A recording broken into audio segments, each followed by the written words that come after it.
We need the American dream to come back home. The American dream. The American dream. It's inauguration week, and for housing, that means one thing. We have a man in charge who has stated he's going to make housing more affordable again. And I will make America affordable again. We will rapidly drive prices down and make America affordable again. During his campaign trail, he's actually stated 5 promises that have made their way onto Agenda 47, his stance for what he's going to do during his 4 years of office. So what we're going to do on this channel, specific to housing, we're going to take his 5 promises, line them up against key performance indicators, unemotional, unbiased data that we're going to track every quarter throughout his term. There's 15 numbers in total we'll be tracking, and we've culminated it all into one document we've called the Trump Tracker. The Trump Tracker is a publicly viewable document that will be available for the entire 4-year term, and each of the data points within it are sourced directly to where we're getting all of the numbers. If you want that document, it's below and it will be updated monthly. You can save it in your phone and have constant access to knowing whether or not Trump's making good on his promises around housing. The 5 promises that Trump made were to increase the total inventory of homes in America, slash regulatory costs around getting a home built, remove unaffordability from the housing market, slash mortgage rates, and prepare first-time homebuyers. To track total homes, we will be tracking overall inventory in America, new construction homes being built, and building permits being filed for. To see if regulatory costs are truly being slashed, we are going to be tracking bills in Congress that relate to zoning as well as to impact fee structure, and we'll also be monitoring the overall cost it takes for a new construction company to build a home. Removing unaffordability is a tough one to track, his quote, not mine, but we'll be tracking the HAI index, which is the Home Affordability Index brought to us by NAR, the CPI report brought to us by the Fed, and the median income per household, which we'll be getting from the U.S. Census Bureau. For mortgage rates, we're tracking the 30-year mortgage rate, the 10-year Treasury rate, and from our good friends at the Fed. And for preparing first-time homebuyers, we'll be monitoring mortgage applications, actual laws that are being passed to increase first-time homebuyer benefits. And lastly, we'll monitor the National Association of Realtors Home Affordability Index for first-time buyers. Now, altogether, these 15 numbers make up whether or not Trump's making good on his promise to make housing more affordable. Now, each one of them needs to have a target price, but in order for us to set a target price, you may ask, where are they at now? How will we know if things are getting better? So let's take all 15 and break them down one by one. Number 1's overall inventory. This is the amount of homes for sale actively in America. We're going to be sourcing this from the Federal Reserve St. Louis Bank. And as we make this video, the amount of homes on the market is 953,814 homes. That means nothing to you. That's fine. The target number we need to get closer to being in a buyer's market is 1.45 million. We haven't seen those numbers since pre-2019. Number 2 is new construction homes being built. We're going to be sourcing this number from the U.S. Census Bureau, and the total number of new construction homes currently available in America is 481,000. That's 50.4% of the current amount of homes actively for sale, and of the homes that sell, new construction makes up about 13% of all home sales in America. To get to a healthier market, we're not too far off, but our target number for this is going to be 15.2%. The more new construction typically available in a housing market usually means the healthier that market is because there are more options. More options are always better, and having new construction options especially leads to a healthier market 9 times out of 10. And number 3 for total homes, we'll be tracking the amount of permits that are being filed for. To do so, we'll be tracking this via the U.S. Census Bureau once again. It's no secret that since 2010, America has not been building enough homes, and from 2020 up into 2024, the average amount of building permits filed for by new construction companies was 1.53 million each year on average. A target metric for this will be 1.8 million. As we've said before, we're behind and we need to make up for lost time, and building homes and filing building permits is a great leading indicator of a healthier market in the future. The goal with increasing inventory here in these 3 metrics is that prices would more than likely stabilize or drop in some areas with an increase in supply. How could he actually increase supply? Well, the few things he could do, 1 is incentivize builders to build more homes. This has been done in the past by Bush and even Obama's administration to influence more building being done by the new construction companies.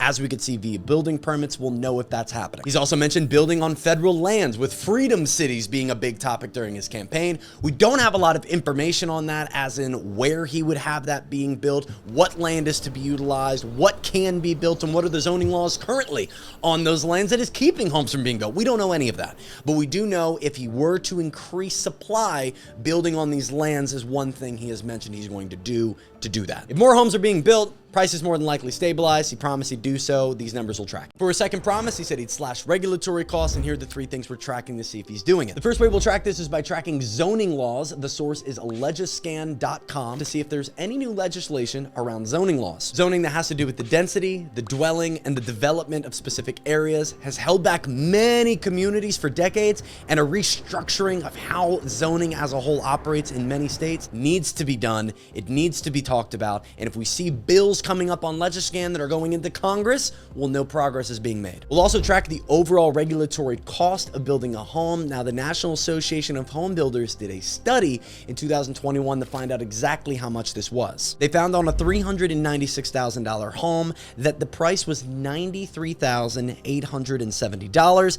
That's 24%, meaning a quarter of the entire build comes down to fees. And Trump said he's going to slash those fees. So we're going to track to see whether or not that number actually goes down. And we'll track this again, the National Association of Home Builders. And last, we'll be looking at impact fees. These are the fees that local legislations, governments of cities and towns put in front of builders to say, hey, if you are increasing the population of our area, we need to increase the viability of our sewer system. We need to increase the capacity of our schools. We need to improve our community. A lot of these rules, regulations, and permits have gone unregulated at the federal level for many, many decades. So if we see bills, if we see legislation coming through Legiscan, who's the source for this one as well, we will know that progress is being made, maybe to reshaping the impact fee structure for most towns and cities. Now, for slashing regulatory costs, a lot would say Trump is out of his mind for even saying he could do so, because most people state that this is a city thing, this is a county thing, this is not anything that the Fed or federal government is able to touch. But the executive branch has promised during his campaign to slash them. In order for him to reshape this, it would have to come from the top down, from the executive branch into the legislative, to actually have bills, to actually put something through Congress that says, hey, state, county, city, municipal area, you now have to shift how you do things. Why? We're trying to fix the housing market. And if that happens, if we see these bills being talked about and passed around between the House and the Senate, we'll know progress is being made, and we'll track it right here in the Trump Tracker. His third promise is to remove unaffordability from the housing market. I don't even know what that means, but the 3 numbers we're going to track are the best ways I know that we could track how to remove unaffordability. The first is via the Home Affordability Index. We're sourcing this via the National Association of Realtors. The HAI index is really cool because what it does is it takes the standard normal home in America and the standard normal family in America, puts them together and says, hey, can the normal family afford the normal home? That index is normally in or around 120. As it sits though today, that number is at 98.6. It's been lower, but not much lower. The target for this number is getting it back over 120 to the 125 to 135 range. This would mean that the normal home in America is more affordable for the normal family. Next, we'll track the CPI numbers. This is a report put out monthly by the Federal Reserve, so that's where the sourcing will be. And our good friend Jerome Powell gets up every single month announcing their findings on inflation. The CPI report measures inflation by taking core products and services that all Americans utilize and then measuring how much more expensive or not expensive they've gotten since last year. Core inflation is currently at 3.3%. Both the Trump administration and Jerome Powell at the Fed have stated that they'd like to get the target number for this down to 2% every single report. And the third number we'll track for if he's removing unaffordability from the housing market is median income. How much money are people actually making within their household? This obviously leads to people being able to afford more within the home and afford the home itself. We currently have this number tracking just at $80,000 for 2024 via the Census Bureau, and the target number based off current home prices is $91,000 per year. So we're going to hope to see that number increase. So for removing unaffordability from the market, I truthfully and honestly love this HAI, the Home Affordability Index. I think if there's any number, really just one number that we could track in all of this to determine whether or not he's actually making housing more affordable, it would be HAI, the normal home versus the normal income. Can the normal family afford the normal home? What a great number. We're going to be tracking it. And again, we want to see the HAI index especially get above that 120, 125 number. That would really signal a more affordable housing market and have him fulfill his promise of removing unaffordability. Again, I don't even know what that means. Trump's fourth promise is to slash mortgage rates. This would be a welcome sign for many Americans looking to buy a home, as rates historically are not at their highest, but compared to the median home price, pound for pound, are higher than they've ever been. To give you some perspective, in 2016, the median mortgage was $1,507 a month, including insurance and taxes. By 2020, that had gone up a little bit to $1,561, up $44 in 4 years. In 2024, though, the median mortgage went up just ever so slightly to $2,668. So just putting in perspective, the mortgage amount per month has gone up drastically. To track whether or not he's making progress on lowering this, we'll be tracking the 30-year fixed rate mortgage via dailymortgagenews.com. Today's current rate as we're making this is 6.85%. The target rate for many watching this is 1 or 2%, but the realistic target rate we're setting for the next 1 to 2 years out for Trump is going to be that mark of 5.1%. Reason being, that would help unlock the golden handcuffs from some homeowners, all while giving first-time home buyers a glimpse of getting into their first home. Next, for slashing mortgage rates, we'll be monitoring the 10-year Treasury yield. Now, we do have a video that locks in on all of these promises individually. They'll be coming soon as we progress through this quarter. Then we'll go in more depth as to how the 10-year Treasury yield affects the 30-year mortgage rate. But for now, all we need to know is the current yield is 4.3% via the Federal Reserve of the St. Louis Bank, and the target for this number is going to be 3%. Many on the Republican side cite DOGE, the Department of Government Efficiency, headed up by Vivek Ramaswamy and Elon Musk, as one of the best opportunities to lower this yield, with fiscal responsibility and economic stability being two of the main reasons why this number would drop. Many think DOGE would bring that. We will see. And the last number we'll track for whether or not mortgage rates are actually coming down is the Fed rate itself. This has a lot to do with the CPI report we mentioned prior. The current Fed rate sits at a variable of 4.25 to 4.5%. Many economists believe this number needs to drop significantly before we could see confidence be restored enough to see rates for mortgages drop, which is why our target amount is 2.75 for the Fed rate. For Trump's fourth promise to slash mortgage rates, it's really simple. Inflation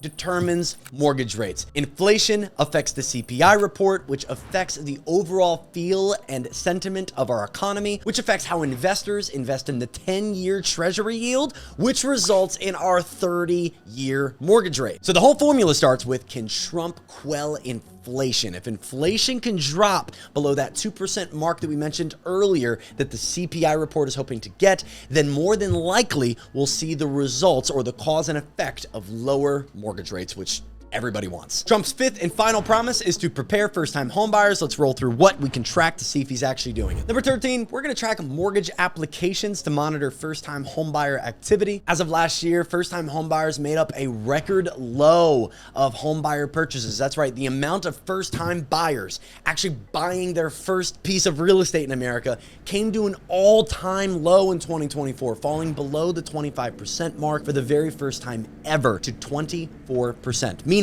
less than 1 out of 4 home purchases in America were made by a first-time buyer. This number has been above 50% before. Our target line for this will be 35%, and we'll be tracking the number of applications made for mortgages as well as the overall percentage of first-time buyers buying via the National Association of Realtors. Next, we're going to track legislation to see if he's preparing first-time home buyers, to see if there's new benefits coming to the first-time buyer. Down payment assistance, lower rate programs, whatever can be done to help first-time home buyers increase demand in the market. We just said they're at an all-time low in first-time home buyer share. We want this percentage to go up, and we're going to be tracking to see if there's any conversation around legislation to put more power behind the first-time buyer in America. Again, we'll be tracking this via Legiscan, and the link for that specific search is on the Trump tracker document. And lastly, we'll track a similar number to earlier. We'll be tracking the Home Affordability Index from the National Association of Realtors, but more specifically, first-time home buyer affordability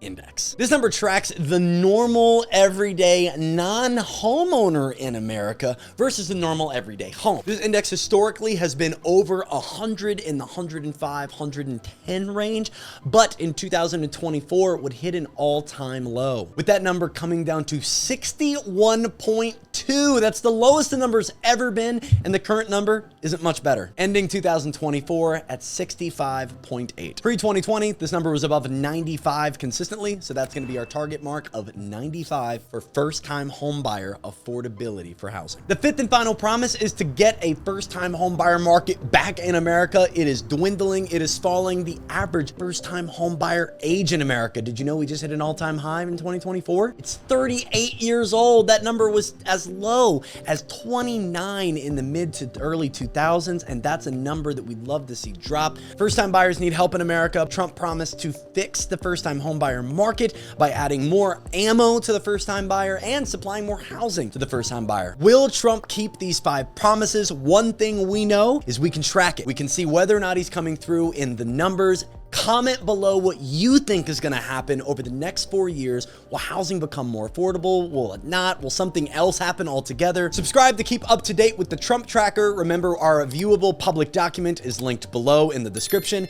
And be sure to comment your take, as we'll be reviewing some of them in our next market update on the Trump tracker.